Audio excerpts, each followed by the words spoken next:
Maisonneuve à la une, avec Pierre Maisonneuve. Maisonneuve à la une aujourd'hui, des nouvelles du doyen de l'Assemblée nationale, de celui qui détient maintenant le record de longévité au Parlement de Québec, François Gendron.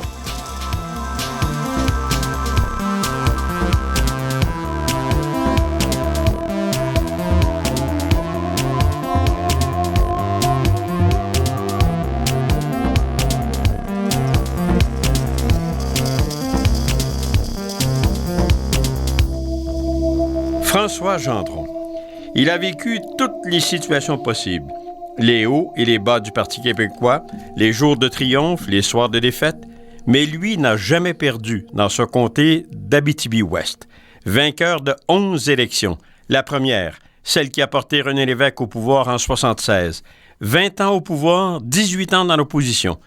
Il a été ministre, entre autres, de la fonction publique, de l'éducation, des ressources naturelles, de l'agriculture, des pêcheries et de l'alimentation, et vice-premier ministre. Il a même réussi l'exploit d'être choisi président de l'Assemblée nationale pendant un gouvernement minoritaire de Jean Charest. Il est le doyen de l'Assemblée nationale et a détrôné Gérard Delévesque, l'ancien député libéral de Bonaventure, comme député ayant siégé le plus longtemps à Québec. Notre invité, François Gendron. M. Gendron, bonjour. Bonjour, M. Maisonneuve. M. Gendron, qui l'eût cru? 38 ans à l'Assemblée nationale, est-ce que c'est ce que vous aviez en tête quand vous vous êtes présenté pour l'élection de 76? Si vous saviez puis j'aime, d'abord merci, j'aime avoir l'occasion de parler de cette carrière qui n'était pas anticipée aussi longue. Non, très concrètement, parce que j'aime les questions précises. Non, moi j'avais dit à ma femme, après discussion, laisse-moi aller, parce que l'analyse qu'on faisait en 76, chez moi, c'était certain que je me faisais battre.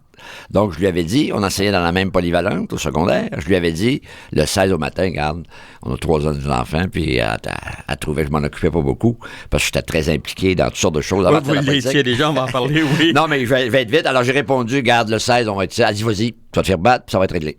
Ouais, puis tu vas te faire battre, avait-elle dit, et vous pensiez vous faire battre parce que il y a quelque chose de particulier dans votre comté. En revoyant des notes, je me suis rappelé que le père de Gilles Lesage, celui qui était journaliste très longtemps, bien sûr. A été très longtemps député Émile Lesage. d'Abitibi-Ouest pour l'Union nationale. Oui. Alcide Courcy, pour les libéraux, a été longtemps député pour les libéraux. Puis là, il y a eu un créditiste. Gérard Laprise. Tout à coup. Et puis, est-ce que vous pensiez vous faire battre par un créditiste? Non, mais le créditiste m'a aidé. Non, mais regardez, le créditiste m'a aidé beaucoup parce que Roger Bureau, qui était l'attaché politique de Camille Sanson, s'est acheté un petit commerce parce qu'à l'époque, les lois l'obligeaient à avoir un pied à terre à Amos, puis lui, il était à Rouyn-Noranda, pour avoir le droit de se présenter candidat. Et c'est ce qui est arrivé. Et moi, j'ai fini bon premier, mais grâce à Roger Bureau qui a fini bon deuxième, parce qu'on a sorti M. Boutin, Jean-Eudes, qui était le député sortant, 3e, libéral sortant. Lui a été l'ancien maire d'Amos, magasin de fourrure, famille établie. Donc, je ne battrai pas Boutin. Mais et c'était votre plus petite majorité, c'est-à-dire pas majorité, mais c'était 36 ou 38 je pense, 38. Du vote, la première fois que vous avez... Et après, là, vous avez dépassé là, des 50 15 000, 56, 73. Bon. Alors... Donc, vous vous attendiez à vous faire battre. Vous étiez dans le monde de l'enseignement et vous étiez déjà conseiller municipal. Donc, que vous l'avez un peu abordé, vous étiez déjà un personnage très actif dans votre région. Oui, parce que j'étais conseiller municipal, j'étais sur le conseil d'administration du Mouvement des Jardins de ma Caisse populaire, club de consommation, agent de liaison pour l'université. J'avais plusieurs fonctions. Je me rappelle, les 10 ans de prof, il n'y a pas beaucoup de soirs que j'étais à la maison parce que j'avais toujours une réunion de quelque chose. Et entre-temps, j'avais fait mon bac en sciences administratives tout en étant un enseignant. Oui. Alors, presque des demi-années tout en enseignant. Fait que ça faisait pas mal d'occupation pour un jeune père de famille avec 3 enfants. Ce qui veut dire que les enfants, ça n'a pas trop dérangé quand vous êtes devenu député parce que vous n'étiez pas plus à la maison. En plein ça. En quelque sorte. Mais ça, c'était dans votre nature, quoi, d'être actif de ce genre-là? Oui, parce que j'avais commencé à l'UGEC, à l'Union générale des étudiants du Québec. J'ai été le premier président de l'UGEC avec Robert Nielsen, qui était le premier président, le deuxième Richard Gay et le troisième Claude Charon. Ben oui. Et moi, j'ai été le premier président de l'UGEC en Abitibi-Témiscamingue avec la cigarette étudiante. Je pourrais vous raconter toutes sortes d'affaires. Et j'étais venu négocier ici à Montréal avec Imperial Tobacco, qui nous avait donné de la scrap, mais ça, c'est pas grave. C'était l'époque. Un petit fourreau de... L'Union générale des étudiants qui est disparue dans la foulée des grandes contestations des années 68-69. Et à ce moment-là, l'Union générale des étudiants s'était dissoute, en quelque sorte, qui était le grand mouvement étudiant de l'époque. Grand mouvement, assez professionnel pour des jeunes flots, mais qui voulait faire bouger les choses et qui m'avait donné énormément d'occasions de être capable d'échanger, de parler, de traiter de certains sujets, parce que c'est dans le débat qu'une société avance, et de commencer à débattre dès 17-18 ans. Oui, et d'ailleurs, dans l'UGEC, il y a eu aussi Louise Arel qui a été dans l'UGEC avec Claude Charron. Tout à fait. Et donc, tous ces personnages-là qui ont été sur la place publique. Qui ont marqué l'histoire du Québec. Oui. Le comté d'Abitibi-Ouest, comment vous pourriez le décrire? Ce ne sont pas tous les gens qui nous écoutent qui sont déjà allés en Abitibi. Comment vous pourriez le décrire, ce comté? Rapidement, 2 villes importantes pour nous, très secondaires pour le reste du Québec, Amos-la-Sarre. Oui. 100 km de distance à peu près. Un grand comté rural, beaucoup de petites municipalités. Quand j'ai été élu en 76, j'en avais 52. J'allais à 2 km de la ville de Val-d'Or parce que Vassin était dans mon comté, Dubuisson était dans mon comté. C'était énorme comme municipalité. D'ailleurs, les gens ne s'imaginent pas quel est le rôle d'un député dans des comtés qui ont peut-être, qui sont très étendus si on veut atteindre un certain niveau de population pour le comté. Donc, le vôtre est un de ces comtés. On ne parlera pas de Duplessis, là, mais votre comté, pour un député, ça veut dire quand même... 3 heures est-ouest, puis 40 km de large nord-sud. Alors, 10 feux de circulation à Montréal, puis 3 heures de route en Abitibi. Tout à fait, dans le comté. En quelque sorte. Aux 2 référendums, vous avez battu la moyenne, je dirais, des comtés québécois. À celui de 80, près de 50 %, je pense que c'était autour de 47 %, mais vous avez eu une majorité en 95 de plus de 63 %. Oui. Alors, comment vous étiez parvenu à obtenir ça? Qu'est-ce qui a fait que ce comté-là était si différent de tant de comtés? Votre question est importante. Excusez. Lorsque, dans des comtés comme ça, ruraux, tu réussis à imprégner ta crédibilité, il y a beaucoup d'attachement aux personnes. Moi, je me souviens du puits, puis ça va être court, mais il faut que je vous raconte ça. La plupart avaient la feuille d'érable sur la bavette. Puis là, j'ai un bon politicien, il faut qu'il ait les oreilles ouvertes. Les gens se parlaient, puis ils disaient, ça, c'est le fils d'Odilon Gendron qui reste sur la côte, là, puis c'est un homme qui marche droit. Donc, moi, je suis le jeune et je suis porté à le croire. Il a l'air d'être très convaincu.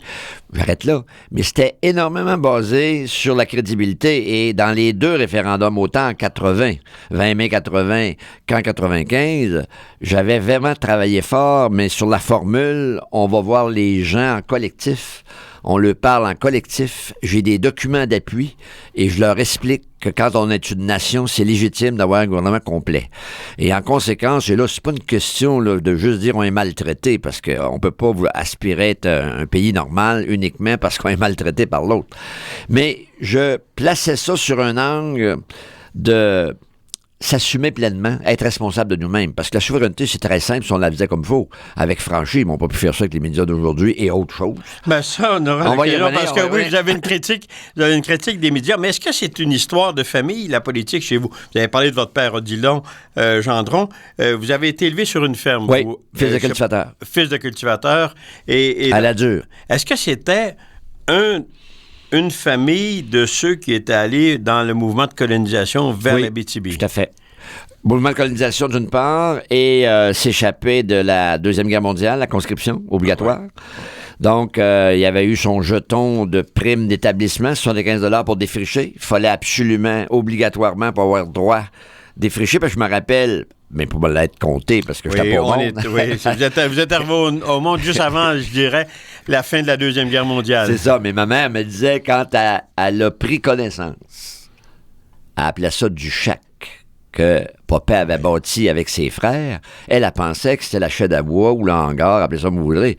Mais il a dit non, c'est notre résidence. Mais on va l'améliorer. Puis ça, elle a eu envie de reprendre le train puis rentrer dans la Beauce urgemment. Ah, parce que c'était de la Beauce. Oui, la Grande Beauce qu'on appelle. Oui. Saint-Samuel, le nom, qui s'appelle Lac-de-Relais aujourd'hui pour mon père, dans le 10 de Saint-Samuel, et ma mère, Saint-Sébastien.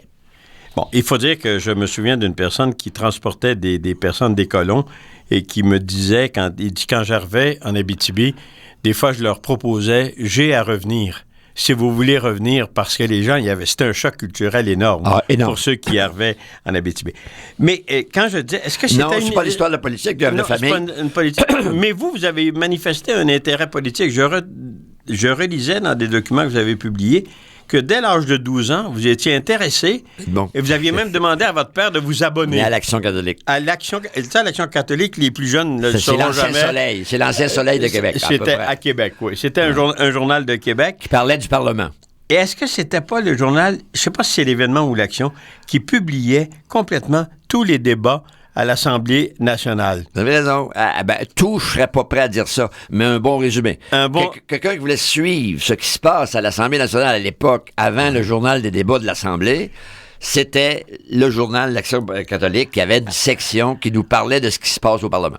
Et pourquoi? Qu'est-ce qui vous avait amené à vous intéresser à l'âge de 12 ans à la politique ou à l'information? Oui, être bien frère, moi, j'avais dit à mon père, j'aimerais ça savoir ce qui se passe là, mais c'était dans un cours au primaire où une institutrice avait expliqué un peu les valeurs démocratiques, le système démocratique, et là, je vais être franc, je sais pas pourquoi, là. Ça m'avait intéressé, puis moi, j'avais dit, je voudrais savoir ce qui se passe là. On était de pauvres, ça prenait 3-4 jours avec l'Action catholique rentre, avec mon père, il l'a pas trouvé drôle tout de suite quand je lui ai dit ça. Il dit, voyez, non, on peut pas faire ça, là, puis ça coûte trop cher, puis bon. Mais j'ai insisté. Papa était généreux du cœur, pauvre, mais généreux du cœur. Fait que je l'avais entendu parler de ça à ma mère, puis il avait dit, on devrait l'abonner. Fait que c'est pas qui est abonné, évidemment, mais c'est moi qui lisais l'Action catholique.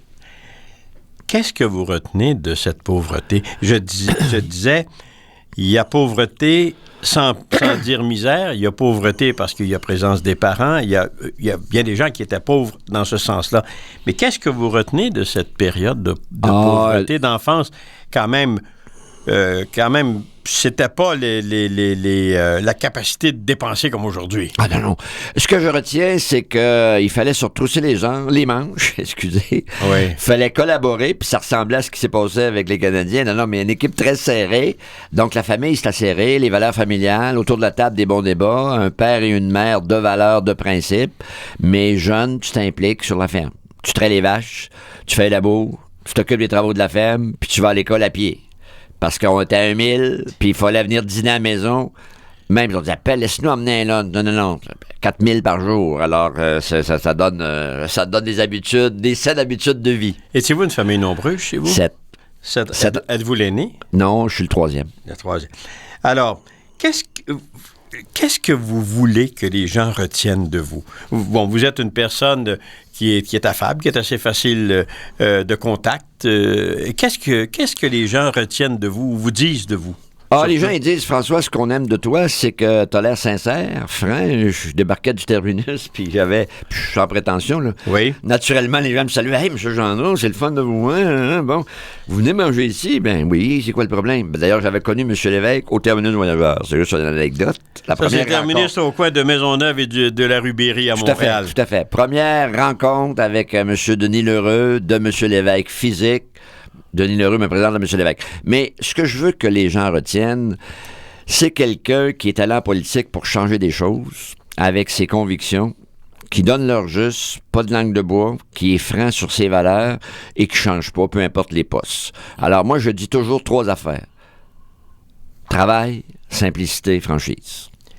Je ne sais pas si vous avez commencé à rassembler les informations pour écrire un jour vos mémoires, mais j'ai l'impression que vous devez certainement en avoir beaucoup à raconter. J'en aurais beaucoup à raconter et parce que votre question est franche, j'ai pas commencé à ramasser, j'ai beaucoup jeté parce que j'ai pas pensé à ça. Je ne suis pas un intellectuel, puis je blâme pas ceux qui le sont, je suis en admiration pour les gens qui écrivent puis qui ont cette sagesse de s'astreindre parce que C'est exigeant, l'écriture. Oui. C'est très exigeant, l'écriture honnête, sincère. Ça prend des techniques. Et moi, je suis plutôt très rapide, très expéditif. Quand c'est le mardi, j'ai hâte au mercredi. J'étais un type qui a tout anticipé. Et je vais probablement envisager de raconter des choses s'il y a des gens qui ont le goût d'écrire ce que j'ai envie de raconter. Mais m'astreindre moi-même à une autobiographie, j'en doute.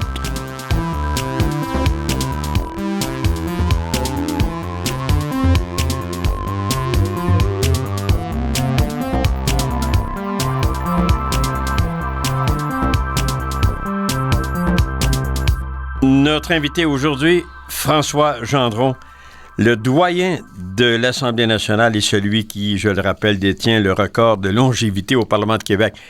François Gendron, je reviens sur l'histoire de la longévité. Pensez dépasser Gérard Delévesque, qui était une institution pour le Parti libéral, qui avait fait 37 ans et quelques. Ça, vous en aviez jamais rêvé. Jamais. Mais vous avez dû y penser lorsque vous vous êtes approché de tout ça. Oui, quand M. Bissonnette a commencé ce qu'on appelle à publier des feuillets sur la longévité des parlementaires, et là, tu bats Maurice Duplessis, tu bats Maurice Bellemare, tu bats aux îles de Madeleine, là, aidez-moi. Là, Gérard, Lacroix. Lacroix, Beaunard-Arsenault. Alors là, tu es obligé d'y penser parce que je jouais du 30, du 32, du 33, puis j'avais le goût. Puis là, il est arrivé toutes sortes de situations de carrière que tu peux pas lâcher quand tu es dans le feu de l'action. Puis Mme Marois, quand j'ai été chef intérimaire, elle est revenue. J'ai besoin de toi, il faut que tu restes. On a des chances de reformer le gouvernement. Je voulais retourner sur la patinoire politique. Alors tout ça fait qu'à un moment donné, le temps avance. Bon, mais vous êtes de la première équipe au pouvoir en 76. Et là, les plus jeunes ne peuvent savoir ce que ça pouvait représenter. Et pour vous, les politiciens, c'est un peu comme si vous pouviez vous dire tout devenait possible. Vous rappelez-vous de cette journée d'élection, de cette première rencontre peut-être à Québec comme député? Vous ne deviez pas être là, avait dit votre femme. Vous lui aviez fait la promesse. Oui. Mais alors, vous rappelez-vous comment ça s'est passé? Ah, si vous savez comment je m'en rappelle, parce que d'abord, vive le lendemain du 15 novembre, absolument féerique et extraordinaire.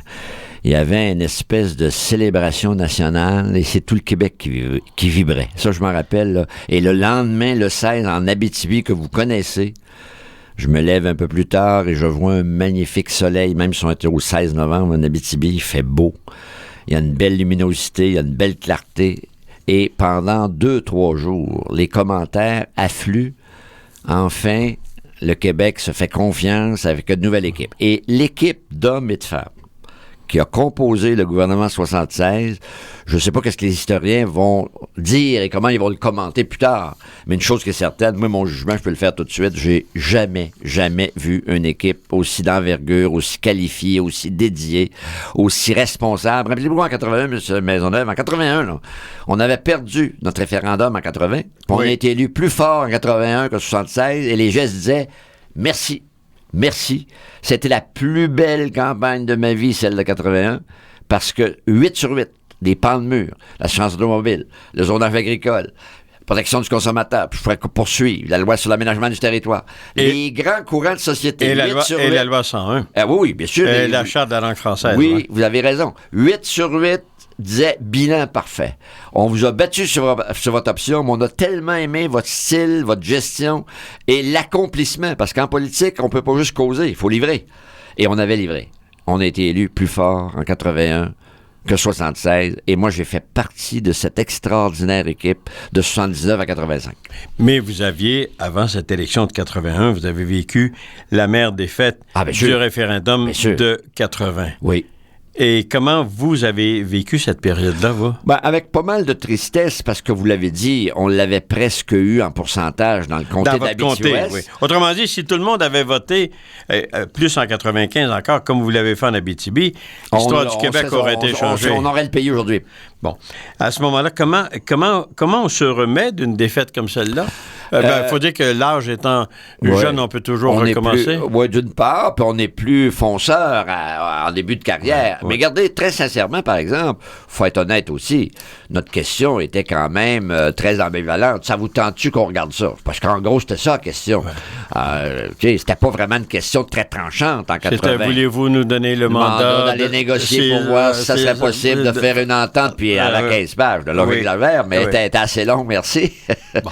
Mais donc, on se remet assez rapidement. De ce côté-là, est-ce que vous avez eu l'occasion de remettre en question la stratégie développée par le Parti québécois et qui venait après l'élection de 73, si ma mémoire est fidèle, la promesse de faire un référendum plutôt qu'une élection référendaire? Non, ça, je vais être franc, parce qu'en 73, là, il y avait vraiment les 3 jeunes enfants. J'étais impliqué par-dessus la tête dans toutes sortes de choses. Autant j'avais ma carte de membre, mais dans les instances. 68, 76, Gendron suit ça. Gendron est informé, mais Gendron n'est pas un participant actif. Et c'est ce qui avait valu à Horace Lalancette, un ami extraordinaire après. Vous avez sûrement entendu parler d'Horace Lalancette, qui était notre candidat. Il a fait 3-4 films avec Perrault. Horace était très déçu en 76 parce que je venais lui voler, entre guillemets... Son comté. Pas son comté, mais la convention. La convention. Mais j'avais dit, mon cher Horace, regarde, moi, c'est pas de ma faute. Tous les membres de l'exécutif du parti, le même parti, toi et moi, c'est le même parti, me sollicitent pour que je les représente, parce que toi, t'as fait ton bout, puis on pense que ça va être dur pour toi d'aller plus loin. Et c'est pas contre Horace, il y a toutes sortes de facteurs. Ça s'est passé, puis ça a bien été. Bon. Quels étaient... Bon, vous avez été ministre, et on va y revenir, mais votre comté, ce qui est important peut-être à savoir, c'est un comté à majorité rurale, et c'est un comté qui repose sur les ressources naturelles. Oui, forêt, bien agriculture. Bon.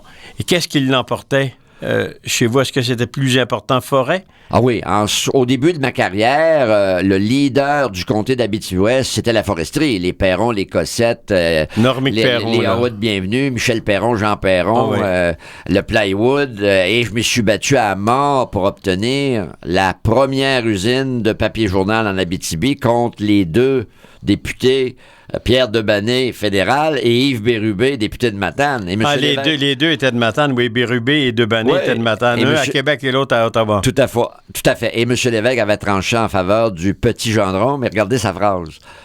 Je pense que c'est déraisonnable que l'Abitibi-Témiscamingue, soit toute sa vie un pourvoyeur de ressources pour le reste du Québec.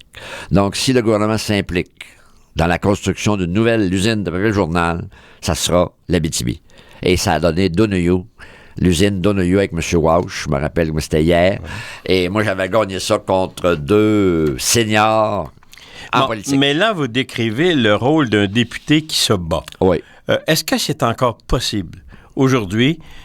Parce que parfois, si vous vous battez, on dit que vous faites de l'ingérence. Autrement dit, le rôle de député a-t-il changé par rapport à vos débuts en 76? Aviez-vous l'impression d'être capable de faire bouger les choses en tant que député? Le rôle de député a changé, M. Mélenchon, énormément pour des raisons de respect, crédibilité, le monde médiatique, mais sans le juger négativement. Là. L'arrivée de ce que vous savez nous permet pas d'avoir la même zone d'influence et de respect. Moi, je me rappelle quand il y a eu les BPC sanitaires, d'avoir rêvé des gros dossiers d'envergure, mais on avait la crédibilité et on allait à la radio, on lançait une idée qui rapidement allait chercher l'adhésion collective de la grande Abitibi-Témiscamingue et avec le monde, tu peux toujours rêver. Moi, j'ai toujours dit, quand j'arrivais avec un dossier, je disais, j'ai l'appui de mon monde. Parce que j'ai toujours été proche de mon monde. Moi, mon lien en politique, là, c'est pas les postes, c'est le comté. C'est la proximité avec mon électorat. Mais là, vous avez parlé d'une notion de crédibilité. Oui. Est-ce que je dois interpréter de vos propos que vous en avez pris pour votre rhume, les députés, oui. En termes de crédibilité? Ben oui, la classe politique, M. Maisonneuve. Et pourquoi? Là, il faudrait prendre quelques minutes, puis je vous blâme pas, je sais pas si soin ça, mais regardez. Prenez-les. Non, mais c'est important. C'est majeur ce que je veux dire, pas parce que c'est moi qui le dis, là. J'ai fait le test à moult reprises. J'arrivais dans des endroits au Québec. Qu'est-ce que vous pensez de votre député? 80-85% des gens, ils disent, il travaille bien, il est honnête, il est sincère, il fait une bonne job. Indépendant des partis politiques. Ça, c'est les hommes et les femmes que je connais, que j'ai connus durant toute ma carrière. Mettez-les collectivement, on est tous des pourris. On est là pour se servir. Puis là, je peux pas employer l'expression vulgaire, mais j'en aurais envie un peu, là. On travaille pas, c'est pour notre poche. On est payé abondamment. Il y a tous des mensonges. Tout un contexte qui a rien à voir avec la réalité. Mais c'est ce que j'entends depuis 5-6 ans. Et dernier point, des fois, je vais dans un lieu public, puis je reste à l'écart volontairement. Viens t'asseoir avec nous, viens jaser. Non, j'ai de quoi observer. Et j'écoute discrètement ce que les gens parlent. Mon skidoo, mon divorce, mon régime de retraite, me, myself and I. Donc, une pensée individuelle toute collective. C'est très dur d'avoir du respect quand on est tous devenus des individus puis il n'y a plus de considération collective. Mais vous posez le problème. Moi, j'ai entendu dans des campagnes électorales, que ce soit la campagne électorale qui a amené le NPD dans l'opposition officielle à Ottawa. Oui, la vague orange. Et dans d'autres réalités, dont la dernière, des gens disent « Ah, mon député, je l'aime beaucoup. Mais je vais voter pour le changement. Et j'essaie de comprendre. Pourquoi, si on a un député qu'on aime beaucoup, qui a fait le bon travail, pourquoi voter pour autre chose? Comment vous expliquez ça? Ou qu'est-ce que vous répondez à ça? Je réponds très simplement la vérité. C'est que le changement, M. Maisonneuve, il n'est pas dans le changement des personnes. Et il n'y a pas personne qui éduque le sens commun de la population là-dessus. Le changement, il est dans les principes, les valeurs et l'évolution de la pensée. Alors moi, si je suis capable d'avoir un discours jeune en 2014, je me trouve que j'ai changé.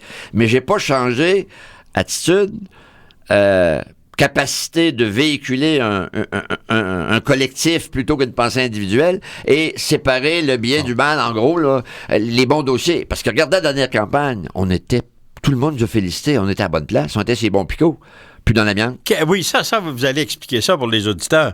Parce que quand vous dites sur les bons picots, ça, je sais, c'est une expression entre vous. Qu'est-ce que ça veut dire être sur un bon picot? Ça veut dire concrètement que je suis sur la bonne plaque. Je suis pas à côté de la plaque. Bon. Parce que moi, M. Lévesque m'avait fasciné en disant « François, j'aime ce que tu es parce que toi, tu es proche du peuple et tu lis le peuple. » Je trouve qu'il en mettait trop. Lui, il lisait bien le peuple, bien plus que moi. M. Lévesque, t'es un homme du peuple, mais il faisait une lecture du peuple québécois adéquate. Oui. Mais M. Gendron, oui. Si vous arrivez, puis si vous êtes un homme snob, hautain, vous n'auriez pas fait 38 ans comme député dans votre comté d'Abitibi, ouais. 100% raison. C'est ça que, qu'est-ce que j'ai dit avant? J'ai dit, il faut être simple, il faut être proche du monde, il faut pas que les pieds te lèvent quand tu as une nouvelle fonction, il faut que tu restes à terre.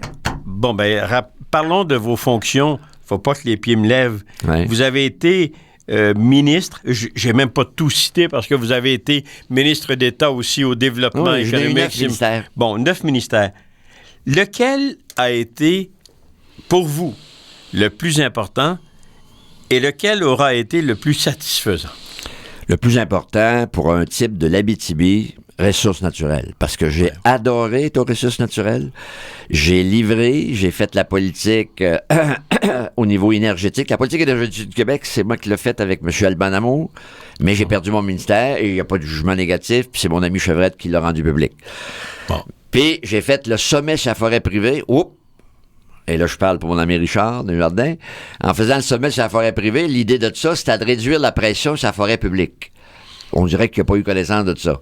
Quand moi, j'ai fait ça, l'apport de la forêt privée dans l'approvisionnement des usines de pâtes et de sciage était à peu près de 6 à 7 %. Je l'ai monté à 18-19 pour réduire la pression sur la forêt publique. Et quand tu fais ça, tu t'occupes de la pérennité de la forêt publique. T'es pas un gaspilleux de la forêt publique.